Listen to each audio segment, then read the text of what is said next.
আর বীর, all the very best to you. Thank you so much ma'am. Thank you ma'am.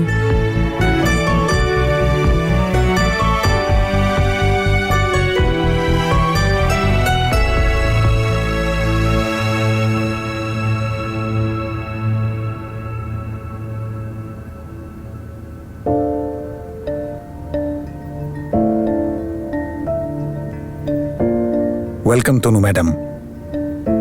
আজ আমাদের দুজনের প্রথম দিন। কেন করছো এসব বীর?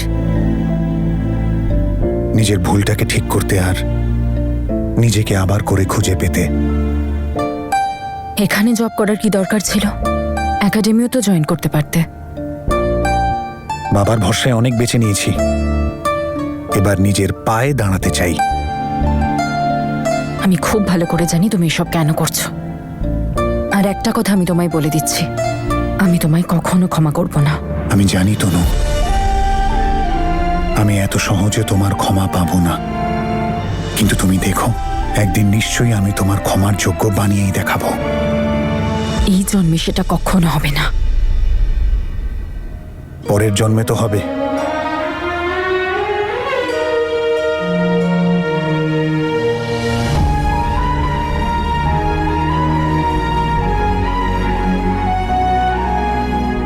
আমি ততক্ষণ তোমার অপেক্ষা করতে রাজি। আর পরের জন্মে না হলে তার পরের জন্মে, আমাকে 1000 জন্ম নিতে হলেও আমি তোমার অপেক্ষা করব।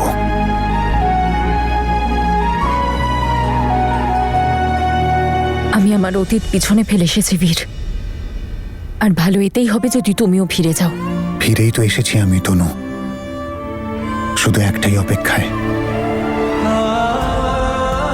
তোমার ক্ষমার অপেক্ষায়।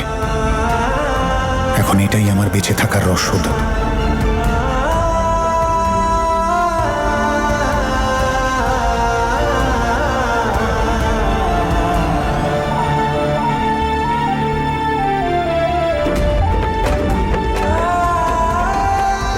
তোমার মনের এই যন্ত্রণা আমি শেষ করব তনু, যাতে সেখানে শুধু ভালোবাসা জন্মায়, আর কিচ্ছু নয়।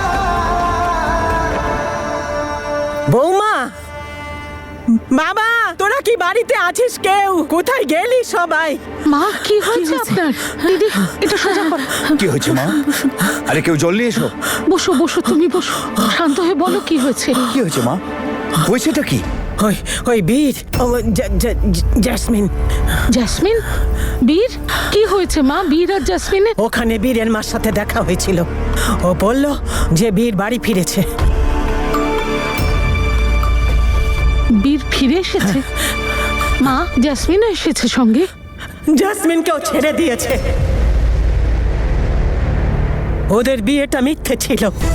ওই পুরোহিত, মন্ত্র, 7 পাক সব মিথ্যে ছিল। ওদের বিয়ে হয়নি। ওরা কানাডা যায়নি, ওরা এয়ারপোর্ট থেকে আলাদা হয়ে গেছে।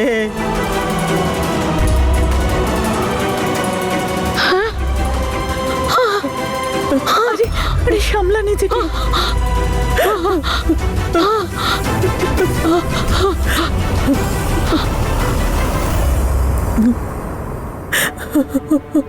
মা কি বলছে গো? জেসমিনকে ছেড়ে দিয়েছে তো? ও গেল কোথায়? ও বাড়ি আসেনি কেন? এক কাজ করো, তুমি বীরদের বাড়ি গিয়ে খোঁজ নাও, ওরা জানবে জেসমিন কোথায়। আমি তোমায় কিছু বলছি, শুনছো না কেন? উত্তর দিচ্ছ না কেন? ঠিক আছে, তোমার যেতে হবে না, আমি গিয়ে খোঁজ নিচ্ছি। ও এসেছিল।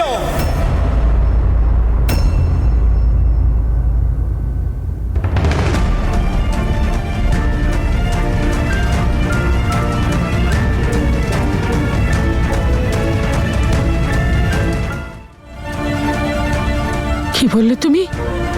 ও বাড়ি এসেছিল? তোমার সাথে দেখা হয়েছিল? ও এসেছিল যখন তুমি আমায় কিছু বলনি কেন? উত্তর দাও, কেন বলনি? কি বলবো আমি তোমাকে?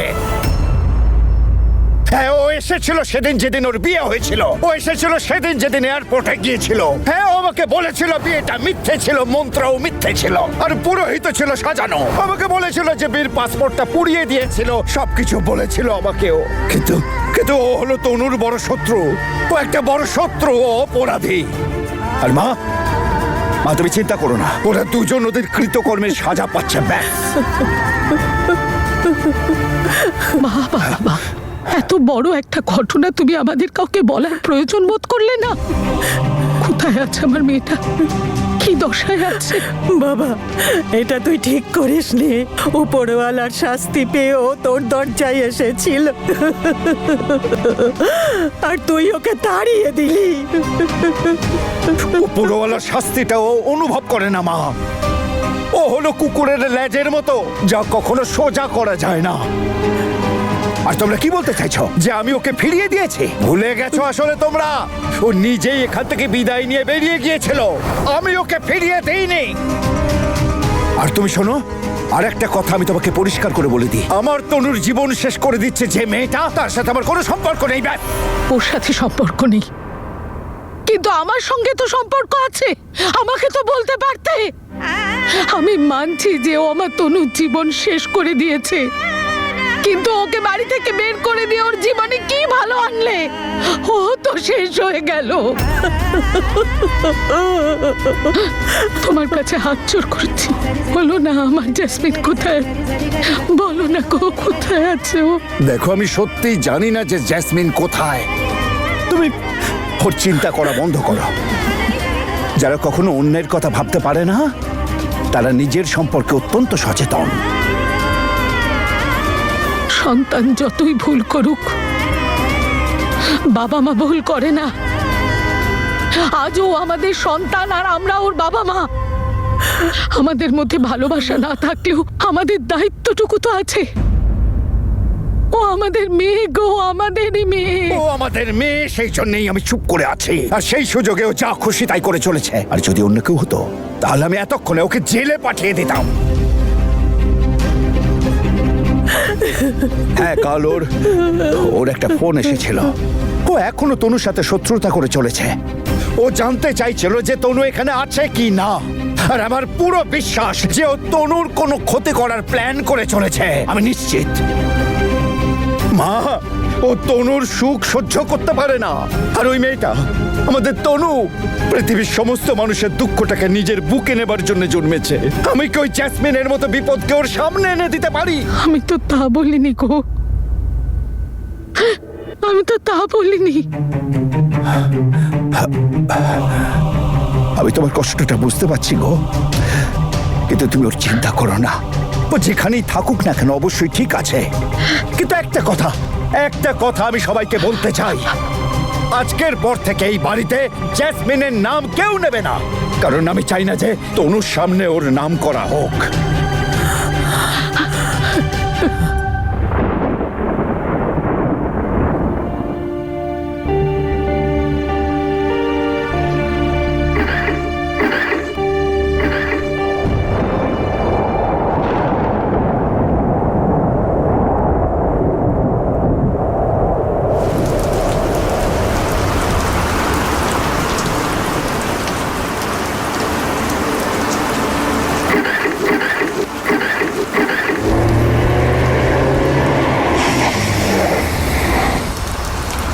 তনু, এসো, আমি ড্রপ করে দিচ্ছি। নো থ্যাঙ্কস, আমি চলে যাব। তনু, শীতকালে বৃষ্টি হচ্ছে, শরীর খারাপ হয়ে যাবে, প্লিজ এসো। বললাম তো আমি চলে যাব, আমি নিজের খেয়াল রাখতে পারি, তোমার সাহায্য চাই না। তনু,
করছো বীর এসব?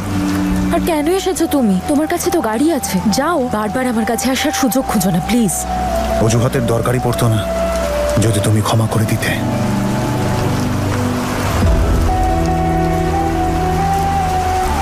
কখনো না।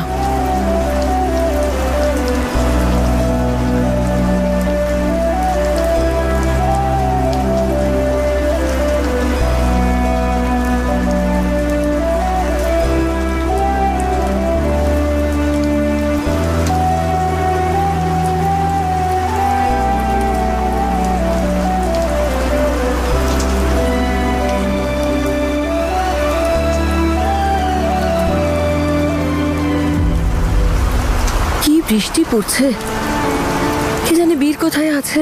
দেখতে পাচ্ছি বৌমা, যবে থেকে তোমার ছেলে এসেছে তুমি আর কারোর জন্য চিন্তাই করছো না। সেটা একেবারেই না মা। কি করব মা, বীর এতদিন পর এত কষ্ট করে বাড়ি এসেছে, এখন এক মুহূর্তের জন্য যদি দূরে থাকে আমার মনটা বড় উতলা হয়। কোনো ব্যাপার না, চলে আসবে।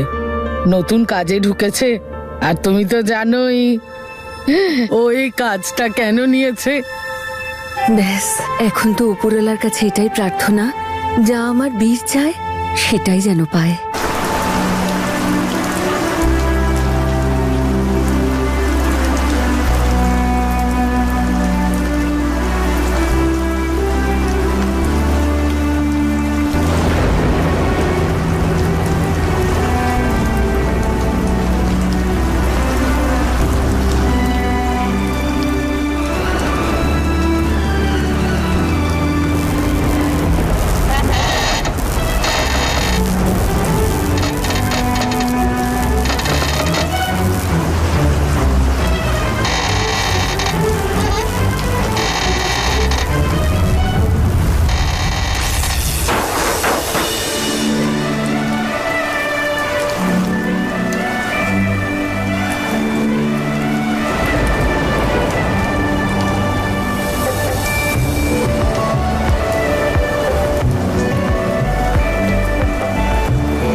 তাহলে এখন আমায় ফলো করছো?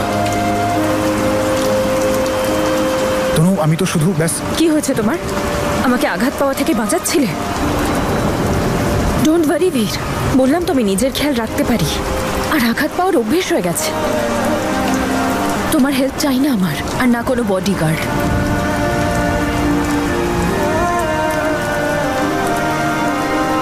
কাউকে শরীরে আঘাত লাগা থেকে তো বাঁচাতে পারো, কিন্তু চেষ্টা করো যাতে কারোর মনে না আঘাত লাগে। আর হ্যাঁ, কলেজে এরকম একদম করবে না। আমি এখানে কাজ করতে আসি, আর তুমিও শুধু নিজের কাজটুকু করলেই ভালো হবে।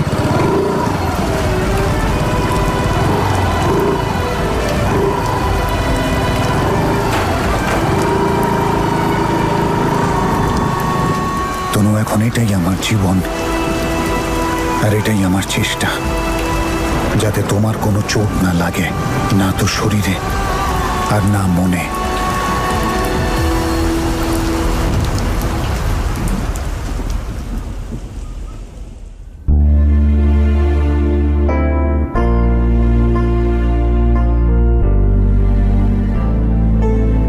শোনো, আমি সত্যি জানি না যে জেসমিন কোথায় আছে।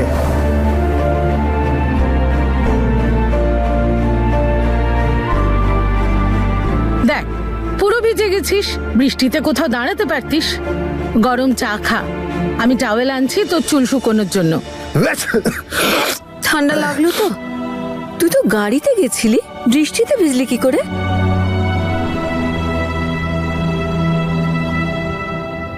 তনু,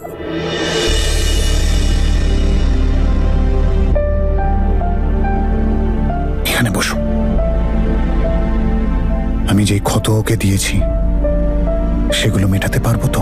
তোর মনটা তো সৎ, আর তোর চেষ্টাটাও, কিন্তু তনুর আঘাতটা খুব বড়, কিন্তু ও ভালো মেয়ে আর তোকে ভালোবাসে, সেই জন্যে তোর অসুবিধাটা বুঝবে। আমার কাছে তুমি তো কখনো ছিলেই না বীর। তুমি শুধু খেলেছো, কখনো আমার সাথে, কখনো আমার ইমোশনের সাথে, কখনো আমার মনের সাথে। ওকে আমি যতটা কাঁদিয়েছি না, তার থেকেও অনেকটা বেশি আমি ওকে হাসাতে চাই। আজকে বীরের ঠাকুমার সাথে দেখা হয়েছিল। উনি বললেন যে বীর ওখানে খুব কষ্টে দিন কাটিয়েছে। পেট্রোল পাম্পে চাকরি করত, হোটেলে বাসন মাজতো, আর কারোর বাড়িতে ড্রাইভারের কাজ করত, আর রাস্তায় শুয়ে দিন কাটাতো। কথায় আছে মানুষের পাপ যখন তার মাথা ছাড়িয়ে যায় তখন সে নিজেকেই কষ্ট দিয়ে তার প্রায়শ্চিত্ত করতে চায়। কিন্তু দাদা, আমি যখন আমার মেয়ে তনুকে দেখি না, তখন আমার মনে হয় বীর যতই শাস্তি পাক না, সেটা বোধহয় খুবই কম। যাকে শোন, একটা কথা বলি, পুরনো কথা সব ভুলে যা। না দাদা, আমি ভুলতে পারি না, বলতে পারি না আমার মেয়ের সাথে ও কি করেছে।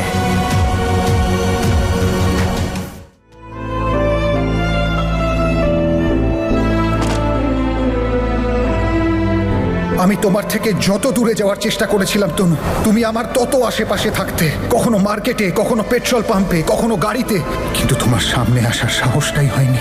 কি ভেবেই বা আসতাম, কি বলতাম?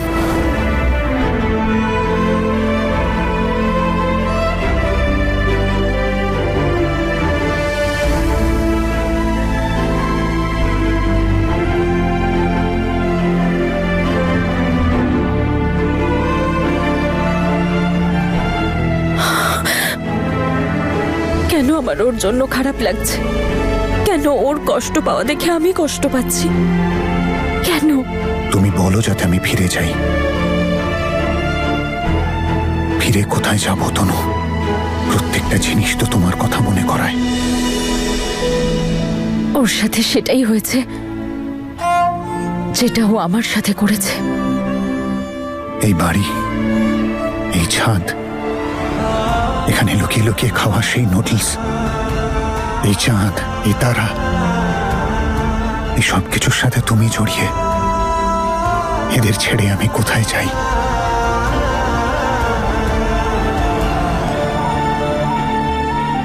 এই চাঁদটাও যেন বীর হয়ে আমার কাছে এসে ধরা দিচ্ছে।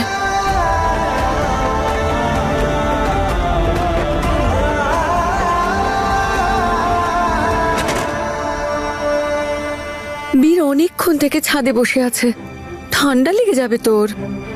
শোন, ওকে গিয়ে ডেকে আনতো। আমি যাই। ওকে ওখানেই থাকতে দাও। যে আগুনে ও জ্বলছে না, এই বৃষ্টিতে সে আগুন নিভবে না। কোথায় বলে যে কোনো জিনিসের গুরুত্ব তার হারিয়ে যাওয়ার পরে হয়। আমি তোমার গুরুত্ব বুঝিনি। যদি বুঝে যেতাম তাহলে এইসব করতামই না। এখন তো শুধু ক্ষমার আশাটাই করতে পারি, আর এই আশাটা শেষ নিঃশ্বাস অব্দি করতে থাকবো।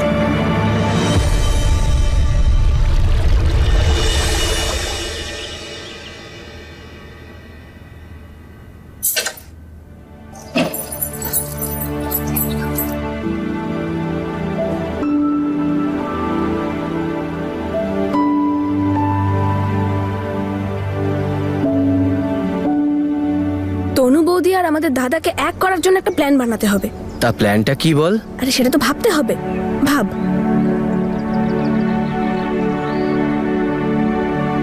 আইডিয়া, ওদের দুজনকে যদি একটা ঘরেই বন্ধ করে দেওয়া হয়। আরে চাবি হারিয়ে যায়, এটা তো দারুণ আইডিয়া। এরকমটা ভাবিস না, কি বাজে একটা আইডিয়া। কেন দাদু? কারণ ওরা দুজন তোদের দুজনের মতো ছটফট করছে না। দাদু তুমিও না। এই লাভ গুরুকে তুমি, তাহলে সেই জন্যে এখন আমি তোদের বলবো লাভের কোন ফর্মুলা কোথায় ফিট করতে হবে।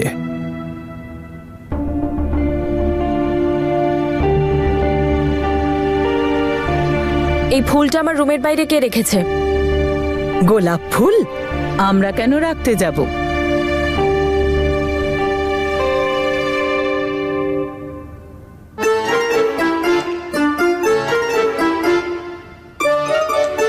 এই ফুলটা আমার রুমের বাইরে কে রেখেছে? তনু দিদি, আমি তো গোলাপে হাতও দিই না। আরে ওতে তো কত কাঁটা। ইউ, নবরাজ, তনু দিদি প্লিজ, আমি তোমাকে ভালোবাসি ঠিকই, কিন্তু তার মানে তো এটা নয় যে আমি তোমাকে ফুল দিয়ে দেব। যদি কিছু দিতেই হতো তাহলে আমার লেখা কবিতা শোনাতাম। কিরে, শোনাবো? বলো বলো। ওপরওয়ালা বানিয়েছে তোর আমার জড়ি, বাবা বাবা, আমায় তুই ক্ষমা করে দে, আমি চাইছি সরি। আচ্ছা, না তুই করেছিস আর না তুই, তাহলে কি ভূত এসে আমার রুমের বাইরে ফুলটা রেখেছিল? আমরা কি জানি? আমি জানি এটা তোদের দুজনের মধ্যে কেউ একজন করেছে, আর কার কথায় করেছে সেটাও আমি জানি। শুধু একবার প্রমাণ পাই, তারপর খুব ভালো করে মজা দেখাবো তোদের। আমরা কি জানি? তনু আর বীর দুজনেই খুব বুদ্ধিমান, আর দুজন বুদ্ধিমান লোকের কি প্রয়োজন? কিছুটা নীরবতা আর কিছুটা কথা। ওরা তো এখন নীরবই আছে, এখন ওদের দুজনকে কথা বলার সুযোগ করে দিতে হবে। কিন্তু সেটা কি করে? এখন ওদের দুজনকে বারবার একসঙ্গে দেখা করিয়ে দেখো, ওরা বারবার যখন দুজন দুজনকে দেখতে থাকবে তখন অ্যাকশন হবে, আর অ্যাকশন হলে তখন রিঅ্যাকশনও হবে। এই নে টিফিন, তোর কলেজের জন্য দেরি হচ্ছে। যা, থ্যাংক ইউ মা। সাবধানে যাস।